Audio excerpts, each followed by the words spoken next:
Accessibility ain't just for those with disabilities. Makes the world better for everyone, online as well as in person. Hello, ladies and gentlemen. I am the blind blogger Maxwell, and this is the Accessibility Advantage, where I am advocating for more inclusion of and accessibility for people with disabilities through communication and collaboration instead of compliance and shame. And you can find me at theaccessibilityadvantage.com. And I hope you will reach out to me if you or your organization want some help improving the accessibility across your online presence. Today, I'm very happy to be welcomed by Stacy Kess. She is the founder and chief founder and chief editor in chief. I'm sorry, y'all. Founder and editor in chief at the Equal Access Public Media, and she's also been a reporter and editor for over 25 years. A registered nurse who has dealt with lifelong health issues. She was in a head on car collision in 2017 that resulted in a traumatic brain injury that caused her not to be able to consume information in the way she was used to for over 2 years. And that led her to her mission today, which is to help the over 28% of Americans who cannot read, see, hear, or understand the news. And you can find her at equalaccesspublicmedia.org. So, Stacy, welcome to the podcast and thanks for joining me today. No, thank you. Well, I'm always happy to explore areas of the online world or the world in general and accessibility that I'm not familiar with. And while I've written for more than a few magazines online, I wouldn't call myself a journalist or say that I know much about the field of journalism. So, could you tell us a little bit about what your life was like before the health issues and the car crash, and then we can go from there? Well, I started as a journalist fairly young. I would say in my teens, around age 16, I started reporting semi-professionally. Started professionally in my 18, 20 years old, around then.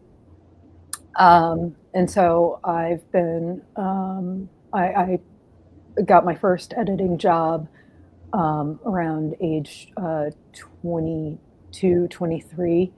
And but I've been contending with health issues for as long as I can remember. I have a genetic disease that I didn't actually know I had until after the car crash, which happened in 2017. But I knew that I was contending with pain, with something wrong with my joints, something wrong with my heart. I just didn't know what it was. And so being rather ambitious and being driven to journalism, I knew I wanted to be a journalist as young as 5 years old. There are cassette tapes of me interviewing my mother somewhere as a child. But it was my lifelong dream to be a journalist, and so I ignored my health, and I ignored all the things that were going wrong with my health, and I did that in pursuit of my job.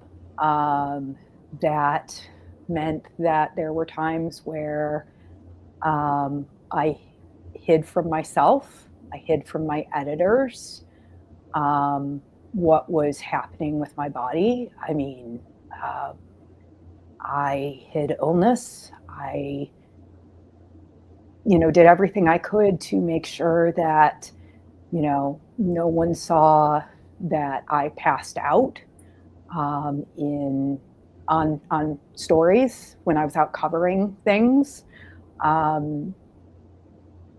And it did lead to a time where I had to take leave from my job in 2014. I had to ask for accommodations to work from home briefly.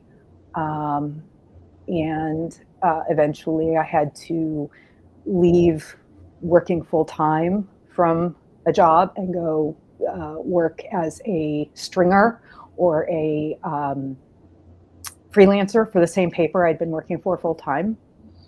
But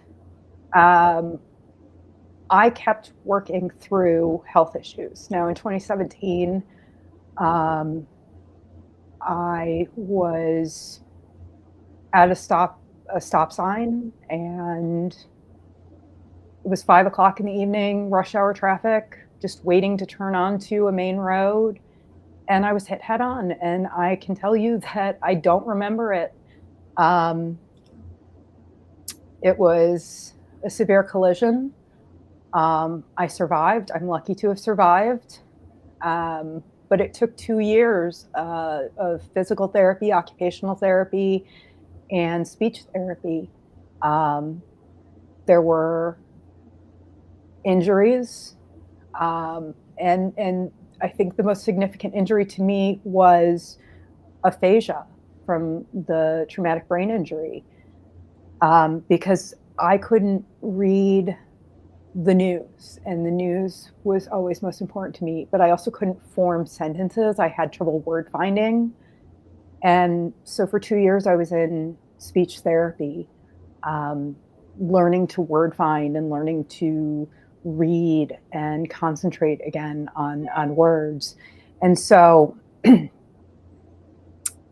when I came through that, I started thinking about how I was going to pursue the news. But also at that same time, I came through that, and my body was, recovered from all these injuries from the accident, but my body could no longer hide from me, or I could no longer hide from me what I'd been hiding all these years. So that led us into the pandemic, and I had to finally deal with the chronic illnesses that I had been ignoring. So right. So you've talked pretty personally about a couple of things that are very commonplace now in the workforce. We have the first part about hiding your illnesses and injuries and working through them. We have this entire sweat or gig economy, whatever word you want to use for it, where people feel like they don't have a choice and they have to show up and put in 12, 14, 16 hours a day just to be able to pay their regular monthly expenses. Forget about becoming a financial success. So that's something I'm glad you're talking about, because we need to talk about it more. Unfortunately, the only way to avoid the hustle mentality is to change your mindset about what your goals are, but that's hard to do in our society. It's very hard. Exactly. And then the other thing you talked about was what amounts to masking. Hiding your illnesses and injuries from your employers and your coworkers. And then finally, you mentioned in 2014, I think it was, that you did have to ask for an accommodation. Right. That's something that a lot more people are having to do now, and that are more comfortable doing it post-COVID. But what was it like to go, and how were you received when you requested the short-term accommodation? So my editor was great. My editor was fantastic about it. Now, we were owned at that time by a larger organization that was one of these conglomerates that's built essentially to strip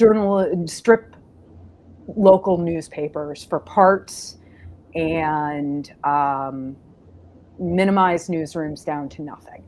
And so they were not pleased, and they fought me all the way to the point where I had to reach out to the EEOC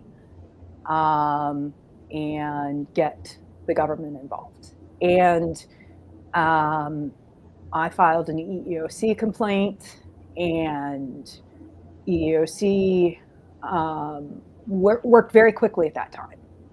Right. I know it's different now. I know someone who recently filed an EEOC complaint, and they're still like not a year ago, and they're still waiting. Or I think they filed it in the end of January, and they still haven't heard back. Now, for me, I filed an EEOC complaint at 9 o'clock in the morning, and by 3 o'clock in the afternoon, I had someone on the line.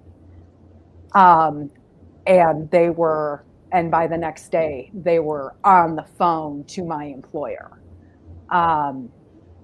So it was one of these capital groups that is meant to, just close down local newspapers and replace them with content generation. We call them ghost papers now, where basically the local newspaper is not actually there, and they just print content from. I knew that was a thing in radio, but I didn't know it also existed in newspapers. Yes. So we were a small newsroom at that point. Three reporters. I myself was doing the job of a reporter covering health, science, weather. One of the school districts, crime, courts. Police, sheriff, and I was interim editor-in-chief of the weekly on the other end of the county. And also staff photographer, and also staff graphic designer. So sounds like you put a lot of miles on your shoes and you're tired. Yeah. So that was those were the positions I was holding at that paper at that time. I think that's 10 positions at that paper. When I asked for accommodations to work from home, I was obviously asking to basically not come into the office and not cover anything in person, which means I wouldn't be covering, weather or do staff photography at that moment, but so I'd be not doing a few things. Right. And there's still a lot of stuff I could cover from home, and I lived outside the county. So they were not happy. But EEOC got involved, allowed me to work from home for 3 months. Which is all I really needed. That's all my doctors were asking for, was allowing me to work from home for 3 months for a 3-month recovery.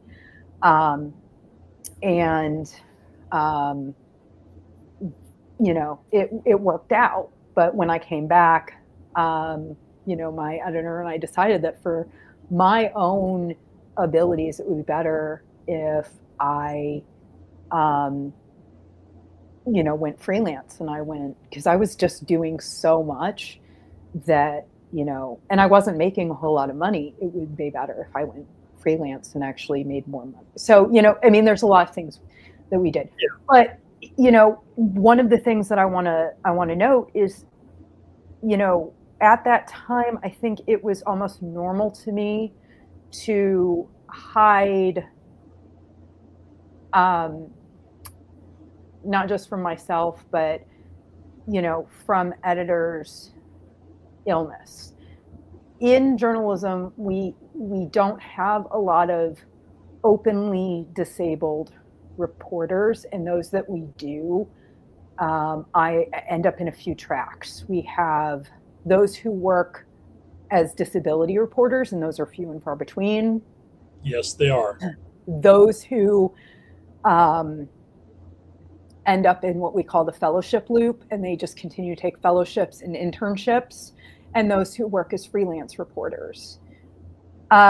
So we don't have a lot of openly disabled reporters. Now, when I returned to journalism in 2022, or I thought I could return to journalism in 2022, the thing is I had years as a managing editor, time as an interim editor in chief. I had been recruited from paper to paper, moved all over the country under my belt. And I was a known quantity, but I'd suddenly had, 5 years off. And I applied to a bunch of papers, and I went through these interviews, and I'm going through, the interview process, and you start with, HR, and then you move up, or you start with the recruiter and you move up, and you finally get to the, you do the editing test, and you get to the final editor, the EIC or whatever, the editor in chief. And I can remember a couple of these where, it felt like I was going to get the job. And then the last interview felt a little awkward because they would ask something about my disability or my time off. And finally, one of these interviews, the editor-in-chief said it to my face. She said, "I'm not worried about your disability. I'm worried about the time you took off for your disability." And I realized in that moment, she was saying, "I am worried about your disability." And then she compared my disability to her own time off that she did not take when she was pregnant, that she worked all the way up until the day she gave birth and then went back to work the day after. And I was like, I was unconscious after my car crash. I spent 2 years, in physical therapy, occupational therapy, and speech therapy almost full time. When did you expect me to be working? She's going, "You should have been freelancing." And I'm going, I was, unable to even word find for a time there. I couldn't put together sentences. I couldn't manage my own bills. What did you, and you're expecting me to go out and, edit or freelance? And Yeah. so, there is still a lot of ableism in journalism. And so we have newsrooms that just are not accessible. They're not accessible in work hours. We still expect people to work 9 to 5. We expect people to be in office. We expect people to, come into buildings that may not, may not have an elevator, or may not, have accommodative lighting, or may not have even, the ability to have screen readers, or they are not accessible. They are not equipped to make accommodations. They don't have accessibility policies. And so that's number one. And then number two is we don't know how many disabled journalists are out there because we have no organization that tracks it. So earlier this year, my organization tried to do those numbers, and we used numbers from the Department of Labor, which isn't great because already the Department of Labor doesn't track disability the same way that we used to, or, that previously the CDC did. The CDC had an opt-in, sort of self-described, which is where we get the more than 28%. Department of Labor uses sort of the census data, which is much more constringent, physically disabled.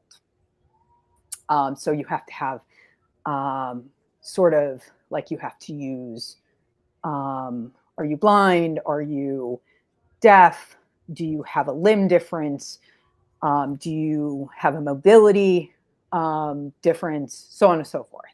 So that's sort of the constraint.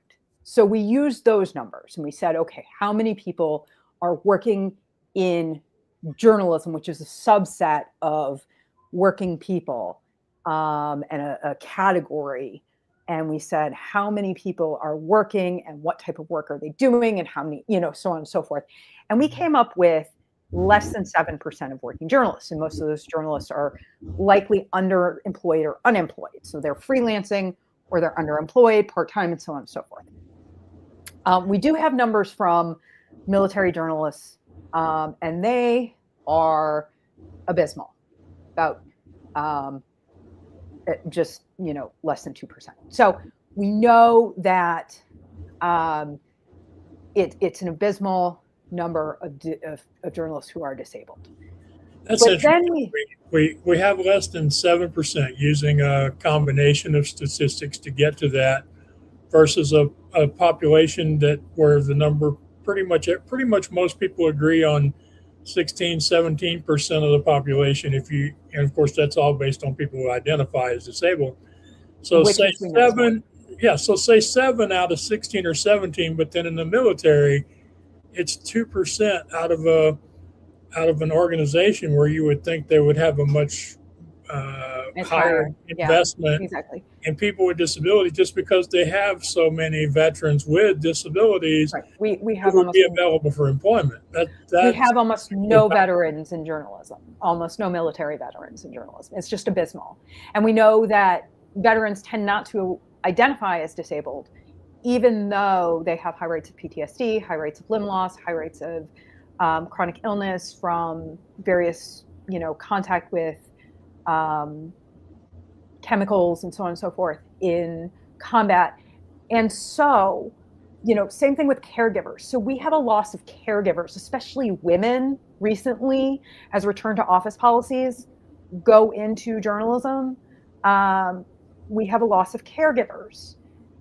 Now, caregivers, again, don't identify as disabled. However, we have high rates of back injury, depression, anxiety in caregivers.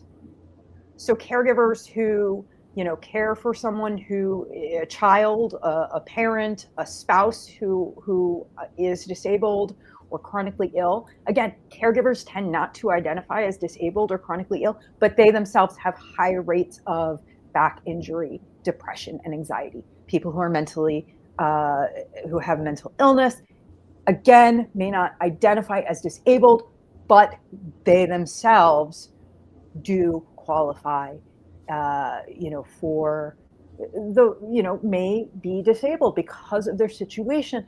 And again, they may not identify that way, or they may identify that way, but Department of Labor isn't going to qualify them in their statistics. And then chronic illness, CDC's old numbers, I'm not saying what CDC is going to put out in their next set of numbers, 50% of American adults have a chronic illness. Now, not all people with chronic illness identify as disabled, but chronic illness can lead to types of disability.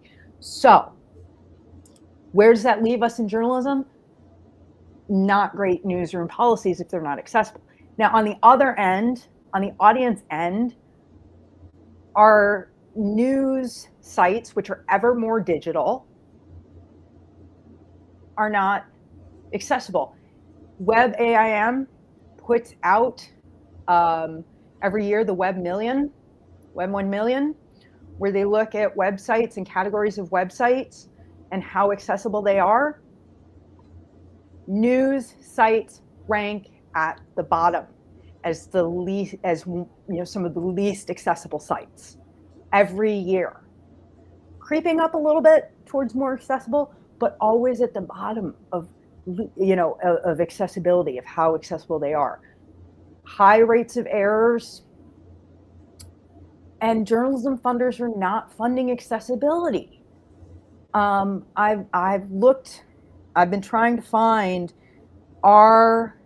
and I'm actually just getting an answer right now. I asked, is there, I've been asking around, have journalism funders ever funded accessibility? They funded disability journalism projects and positions in the past, though we're seeing a backing away from that. And I think disability journalism is important, but they haven't funded accessibility. Closest anyone can come up with when I asked other accessibility folks was that they funded a disability inclusion project. And again, disability inclusion for the audience is important, but it's not accessibility. So it's because it's just a small part of the total global audience. I mean, correct. Disability inclusion is great for people who have a disability, identify as having a disability, but it doesn't cover all the other people out there who live with challenges that may be maybe exactly the same as a disability, but don't identify as having a disability. And I agree with you on the news, because I I read much more than I should, but when I'm scrolling the news on my phone, I can't tell you how many major publications articles I run across from like, what, can they not see the typos or the misspelled words? And so it's I find that the news in general is more accessible on my mobile device than it is on Right. a laptop or a desktop. Right. But there's still just an amazing amount of images, Right. and videos that are not being made accessible. So so I did ask around, and so I mentioned the Disability Inclusion Project, which was a toolkit on how to include disability. And I literally just got an answer from a fellow accessibility person, and I'm gonna shout out to him right now, Patrick Garvin, who used to work for the Boston Globe, and currently works for Maris. Patrick, who is my partner in crime in accessibility, I will say. He and I have done a couple of accessibility trainings at some conferences together. Patrick is like I said, my partner in crime in accessibility. And so he just texted me what all he could come up with, and he and I could only come up with a few projects here, none of which are true accessibility projects. So the Disability Inclusion Toolkit, there was a project on captioning that was funded. We know of a project, a couple of disability journalism projects, and a data sonification project got funded, but it wasn't grounded in accessibility. So these are all the projects that we could come up with. So again, they're great, but they're not grounded in accessibility. And I was particularly excited about the data sonification project, and then it wasn't grounded in accessibility, because data sonification could be great if it's grounded in accessibility. And he and I were both particularly excited about data sonification. Okay. Explain what data sonification is, just for anybody who doesn't already know.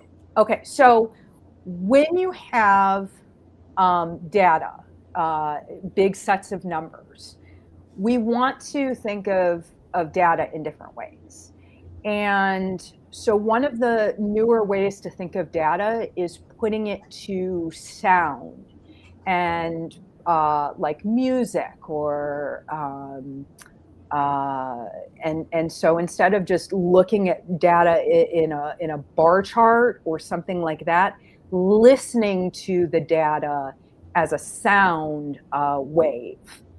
And so for someone who can't see the data, listening to the data as a sound wave is another way to conceptualize the data. But you have to ground that data in accessibility. So you would have to have the option to listen to that data as an accessibility first principle. The same way we always think, how do we, make this accessibility first? Like when I build my websites, I had to teach myself how to build the websites this summer, because I wasn't happy when our websites were built for us. So I taught myself how to build our websites. I started with accessibility first. I had to think, how are these websites going to sound to a screen reader first? How are they going to feel to a screen reader first? Because if they're going to feel and sound, to a screen reader user first, then okay, I can make them look pretty to someone who's visually using them. But the screen reader user, that's what I want them to sound good. I want them to feel good to someone who's using the screen reader. And I myself then use a screen reader to check through my websites. I don't care I do care what Andy says, the accessibility checker, but I care more how it sounds.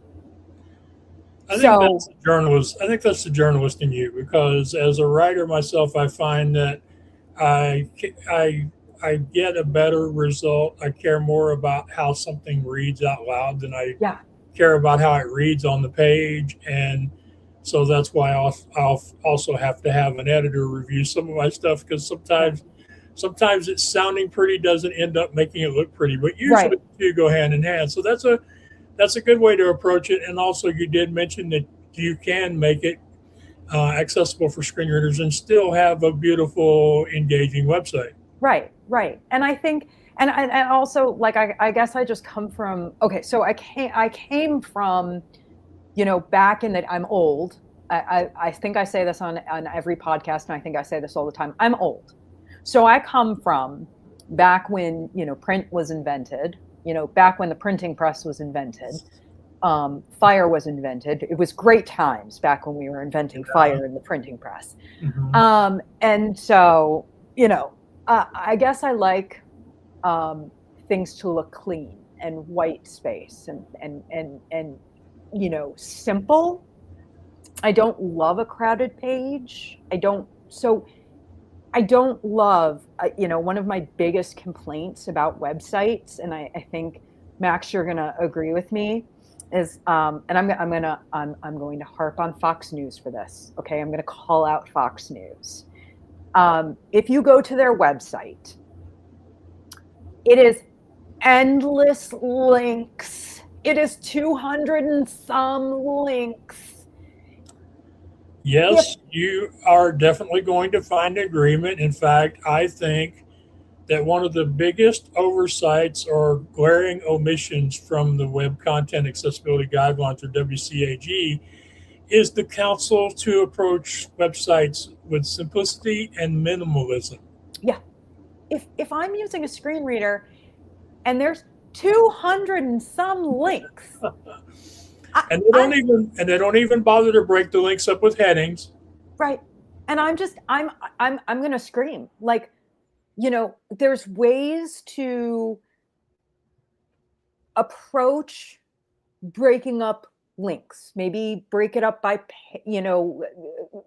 5 links, and you can break it up by, page or whatever. Right. Or you can. And here's the really cool thing: if people would take the time to break it up by pages, they would have a lot more love among mobile device users, besides just the accessibility people. But it's just endless scroll. It's and then the newsletters. Oh, the newsletters are killing me. The newsletters, like, I look, I get it. Journalists are losing their jobs, so we're all turning to the newsletter economy, and we're all starting a Substack. Fine. And I know there are people who are trying to find ways around the fact that Substack doesn't allow you to have alt text, and so they're putting image descriptions below the image. That's fine, but what if we all got together and said, okay, Substack, allow alt text? These are the things that drive me insane. So my partner in crime, not my other partner in crime, I should say, my partner at Equal Access. You're just a crime syndicate for I'm starting a crime syndicate. Patrick says that I'm going to recruit all the children here in Winter Hill, which is a neighborhood in Boston. Bostonians will know Winter Hill as where a certain crime syndicate in Boston used to operate. Patrick says that I'm going to recruit all the children in Winter Hill to be my criminal syndicate. This is not true, people. That is a joke. But maybe we should switch to an Avengers reference about that. Maybe an Avengers Justice League. Justice League for accessibility. There, justice for accessibility. But no, my other partner in crime, at EAPM, E. Simone Jennerson, our COO. We had this idea that one day we would start like an accessible newsletter option for journalists, because we see all these journalists going to Substack and we know it's not accessible. So we would love to build the option for an accessibility first newsletter where all the accessibility is already built in. So you don't have to worry, you don't have the option to turn off alt alt text. It's already built in. You just, type in your newsletter. It's already there. Like, Yes, I you know just, I know what you're saying, but if we're going to push for an accessibility first newsletter option, yeah, the newsletter option also has to have an accessible back end, because I have actually tried yeah, to use Substack as a possible it's replacement, terrible. because my email newsletter went out of business. Well, they didn't go out of business; they were gobbled up by GoDaddy, which is the same as going out of business, because GoDaddy is like, if whatever the reverse of leading the world in accessibility is, that's GoDaddy. Yeah, So they bought them out. They bought out Mad Mimi, and so I'm still trying to find a replacement. I'm currently using the LinkedIn newsletter option, which isn't great. which isn't great either. But at least on the back end, it's not a nightmare. It's Yeah, I'm using Brevo, which is European. mhm. Their back end is, it's not bad. And their front end is not great, but their back end is not terrible. I mean, I have complaints, but I also have, I mean, it's success. Um, you know, it's For not. those, I mean, yeah, for those of y'all who don't know what the heck we're talking about, when it comes to a software application like Substack or Calendly, there's the front side or the front end, which is what people visiting the newsletter will see. And then there's the back end. That's where the newsletter is created. And quite often, the front end or the front facing part of a website will be mostly accessible.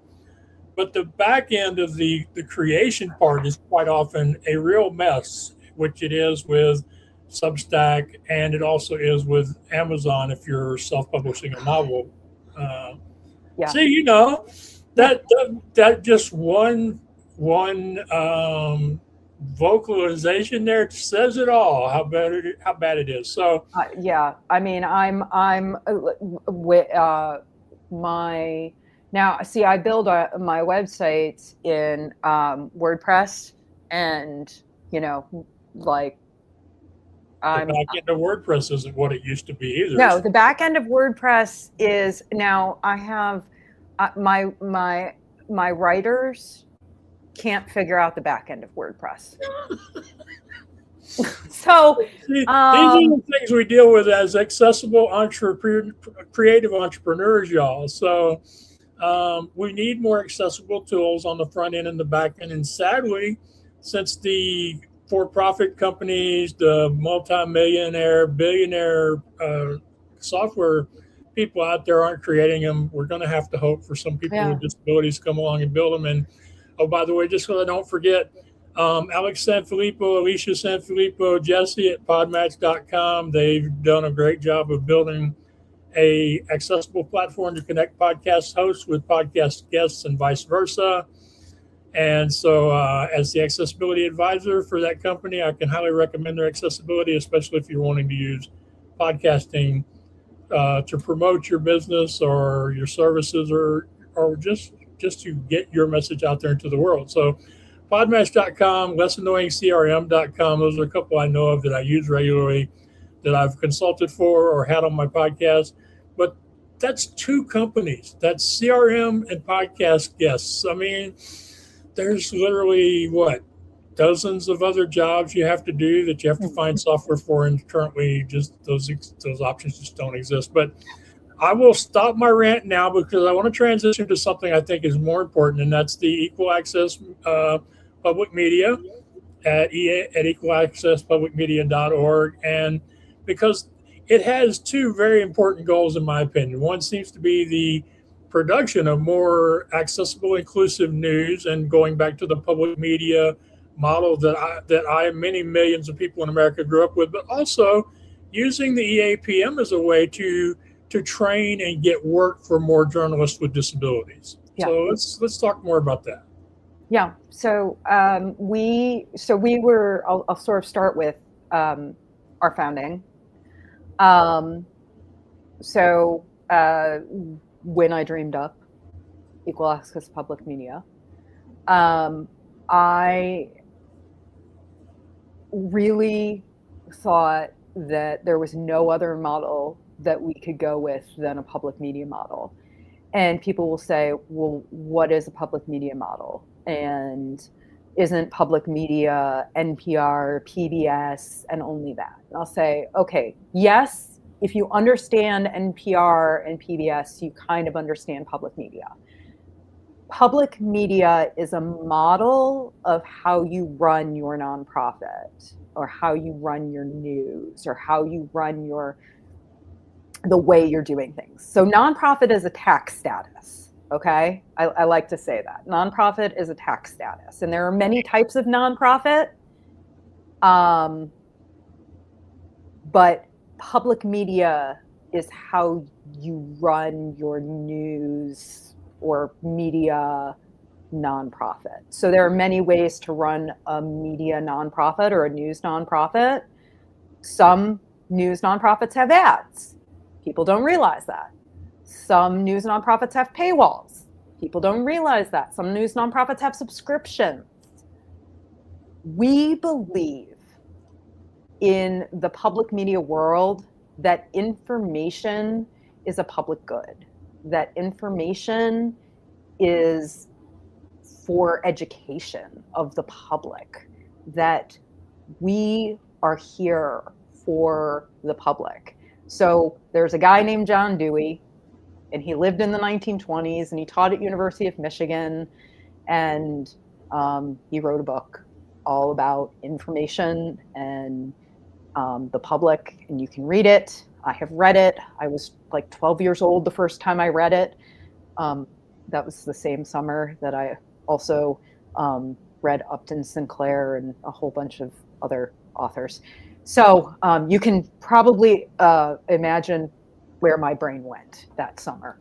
And I also became a vegetarian that summer. It was a big summer for me.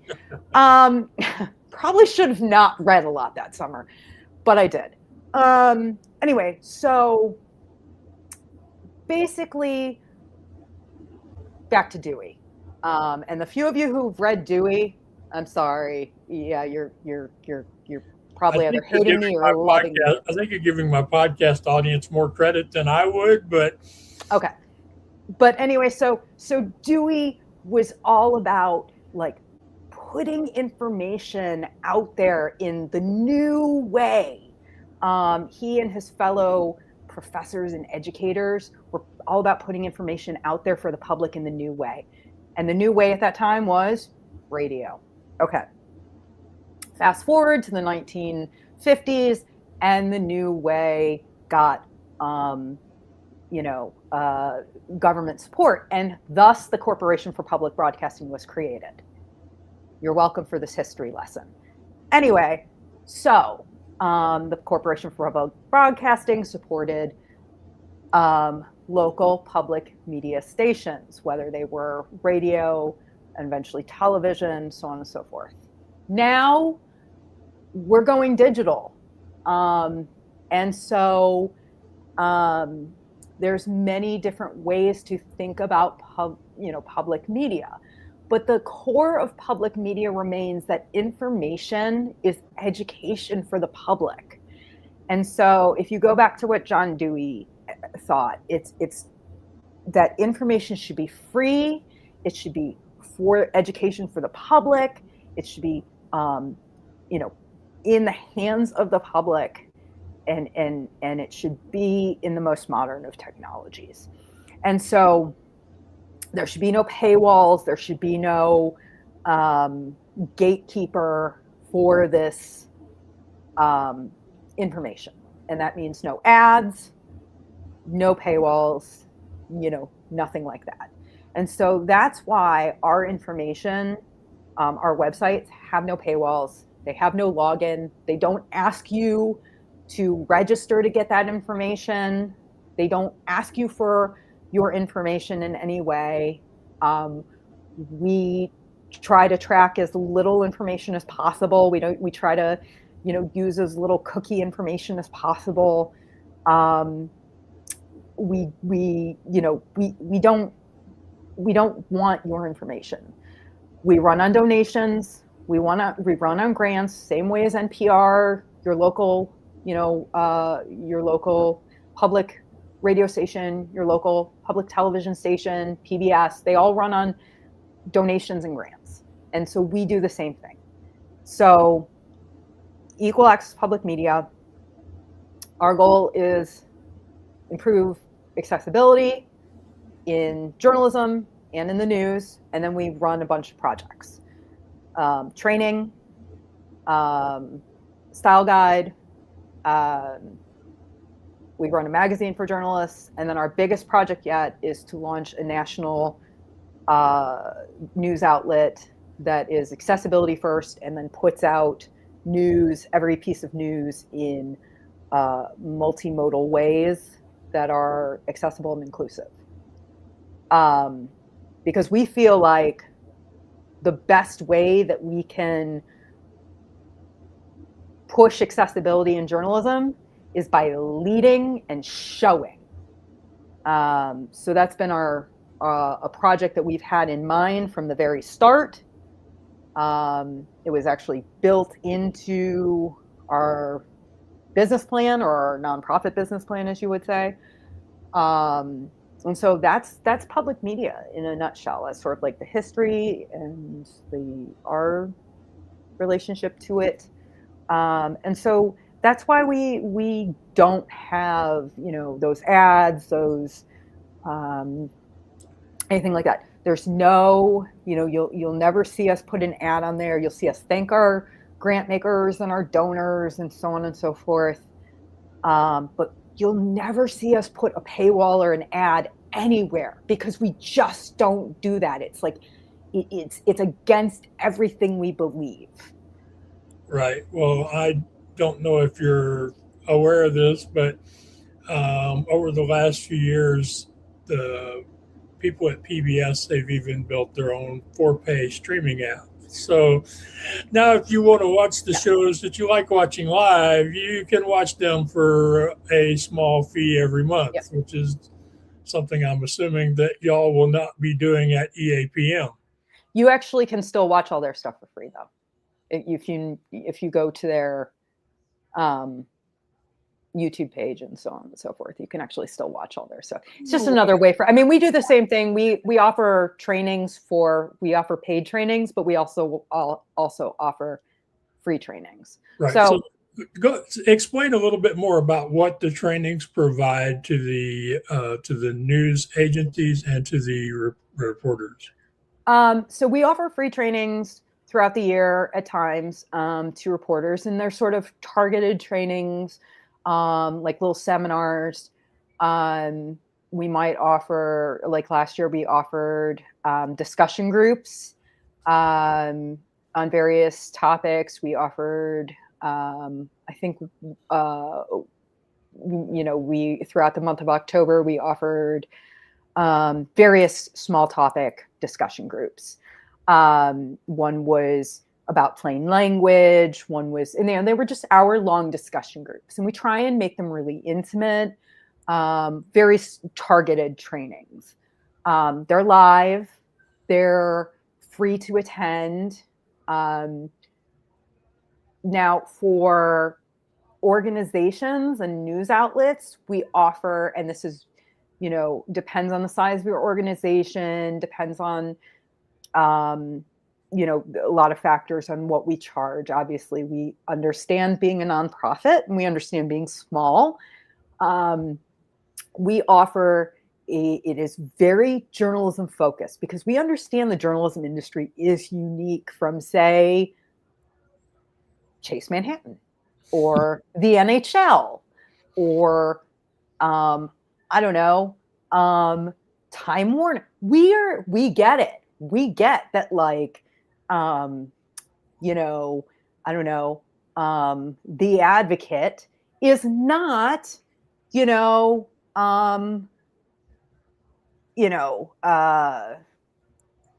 hospital. These are different entities. So I'm just coming up with examples here. So I have no idea. I get your point. You are in a unique position to educate both the journalists and the organizations on accessibility best practices, because you have all this experience in a very unique field of work. So we partnered with some great people. We partnered with Amelia Rizica, who is a digital journalist and also an accessibility expert. And they are helping to train in this 3-part offering. We partnered with Brittany Janke, who is actually on our board as well, and she is helping as well. She does HR training for organizations. Amelia will do does training on sort of the WCAG component and digital, as well as like making your digital content, like your like graphics and such compliant. And then I do your language, your plain language, your editing, some more of your your people facing stuff, and whether that's your and also interviewing techniques. So interviewing, your interactions with your audience, language, whether it's written or spoken language, making sure that video, audio, and written language are all accessible to people. And so it's 3 parts. And if you are a news outlet or you are a news organization, so whether maybe you're INN or that's independent, one of these journalism organizations that supports many news outlets, or your Society for Professional Journalists, we can help, sort of get you an accessibility training for multiple journalists, multiple news outlets, or, if you're, the Duluth paper or whatever. I pick on Duluth a lot. I just like saying Duluth. Or Bangor, Maine. I love Bangor, Maine. So I also love picking on them because they have a fantastic paper. If you've never been to seen the Bangor, Maine paper, love that. They have a fantastic paper up in Maine. So, I find places where they depend more on newspapers for local life. They usually do a better job of it. So that shouldn't be a surprise to me in a place like Bangor. Maine does fantastic. Like Maine has a ton of local news outlets, and up in Maine, they are doing fantastic work. Local news outlets everywhere. And they have just a fantastic news ecosystem. Like, I don't know who needs to know this, but Maine, you guys are doing great news and great things up there in news. Like, journalists, if you are looking for jobs, Maine. Yeah. If you can fade the weather. New England is fantastic. I'm personally I'm here in Boston. Obviously, I love New England. So, Yes. Yeah. So just one last topic I want to cover here is how EAPM is going to be working to help more people with disabilities become full-time or fully paid working journalists. So our goal, I think, is once we get this national news outlet off the ground, as I said, we're going to lead accessibility. Our goal is to show the way. And we've looked at how news outlets function, and we've said they don't. So we think that in a national news outlet, we want to see national news reported on the ground locally. Because, my favorite example is back in 2024, when everyone thought that their own economy, their own local economy was doing great, but that everyone else's local economy was doing terrible, or that the national economy was doing awful. That's my favorite example.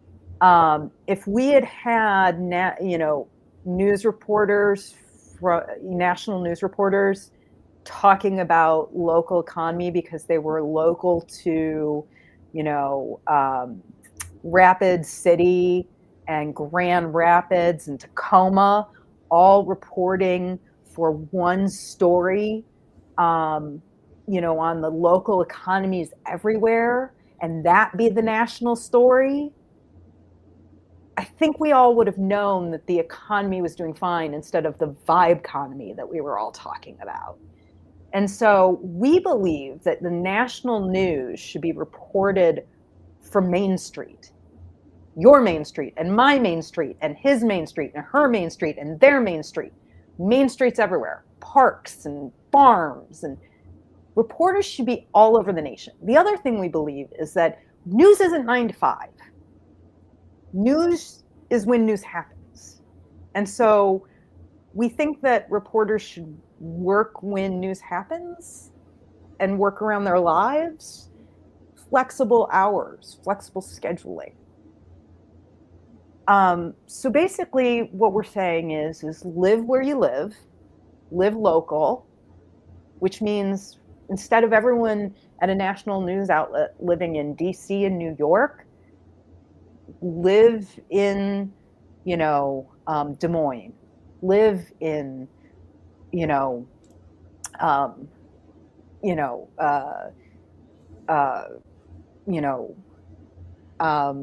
Indianapolis, live in, or in Houston, Texas, or exactly, Los Angeles. So Fort Wayne. Yeah, and of course that's a great model to have, and I hope that it does happen, because you're right, it would result in more accurate news. Exactly.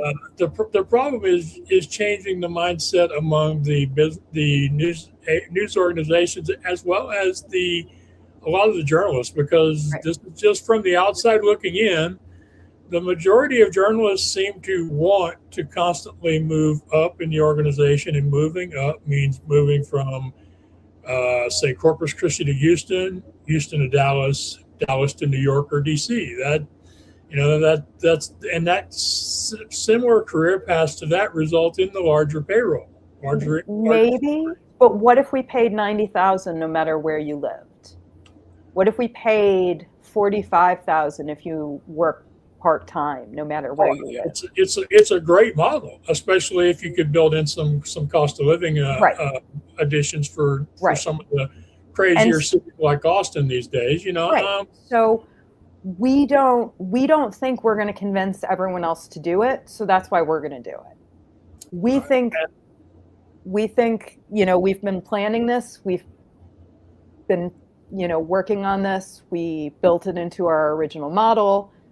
We don't think we can convince anyone else to do it our way, so we figure we're just going to do it ourselves. And we now have a grant person to help us apply for grants.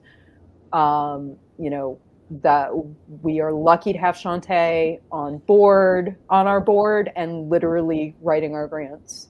And I consider Shantae my boss now. But that's literally, we built this into our model from the start, because we don't think anyone else will do it our way. And we literally said, we know that we can do it. We wrote 2 white papers last year saying, we think this model can work. And here's why we think it can work, and here's how we think it can work. And we broke it down. We've had the numbers broken down. We've, done all the modeling, and we think that, we can't convince anyone else to try it, but we're crazy enough to try it, is what I like to say. So I'm going to disagree with you a little here, because the one thing I've learned throughout my almost 2 decades educating people on accessibility, one website at a time, most of that is, once people see success, they will try to emulate success. Yeah. So, yes, you're not going to convince them to do it. Convincing hardly ever works. But if you can find a way to show them that the model not only works, but is in the best interest of their business and the industry as a whole, then you have a chance of changing the way people would. Oh, yeah. And I would hope so. I would hope so. My goal is to be put out of business. That's what I like to say. My goal is to retire. My goal is to retire. Goodbye. I would love to, like, that's been my goal all along. In fact, that's what they say, you know, that's sort of like the nonprofit mindset is please make us unnecessary. Well, then we will wish for the EAPM to become obsolete and unnecessary. Or at the very least, we will wish for businesses to realize the value and decide to hire you instead of disagreeing with you. Yes. And of course, I've been talking with Stacy Kess, and you can find her at publicmedia.org. And for those of you who either didn't understand it when I said it, or who I may have said it wrong a couple of times, it'll be in the show notes. But I do hope y'all will visit the website, consider donating to their cause. Thank you. Especially if you know somebody that's in the business of offering grants, of supporting good nonprofit projects, then please do reach out to Stacy. Please do share the website and her mission with the people in your community, because it is a very important thing. Accessibility, we're not just talking about being able to read the news. We're talking about being able to understand information. And that's a very important part of just being part of the human condition and part of society in general. And we really don't want millions of people excluded from information and excluded from being able to contribute to the world in the way they are best able to do so. So please do visit equalaccesspublicmedia.org. Stacy, I've really appreciated you coming on the podcast and spending some time educating my audience and myself as well. Well, thank you. And I couldn't agree more about making news more accessible. You said it better than I could ever. Well, thank you. I appreciate that. Those are kind words indeed. So for those of y'all who have joined us, thank you for giving us the time, because I know you have lots of obligations on your time and many things that you could choose to spend it on when you do have a few spare minutes. So thank you for joining us. You can find me at theaccessibilityadvantage.com. You can send me an email, Maxwell at theaccessibilityadvantage.com. My goal is to help organizations improve their accessibility so they can leverage the disability community while avoiding the negative penalties of government regulation, lawsuits, and negative publicity. There are really so many positive benefits to improving accessibility in your products, services, and content. And as you've heard me talk before, none of us can afford to ignore a market that is as large as the disability community or as loyal and vocal about products and services that we love. So I hope you'll check out the website. Until next time, please do take care of yourselves out there. This is the Blind Blogger, Maxwell. We'll see you again next time. Disabled people, we tell our friends and share to our social sites. Don't think about how hard it is. Just focus on those $signs, 'cause accessibility ain't just for those with disabilities. Item chooser menu. 1 fit 2 items and stream button and stream but and the stream. Ultra set not end stream but StreamYard.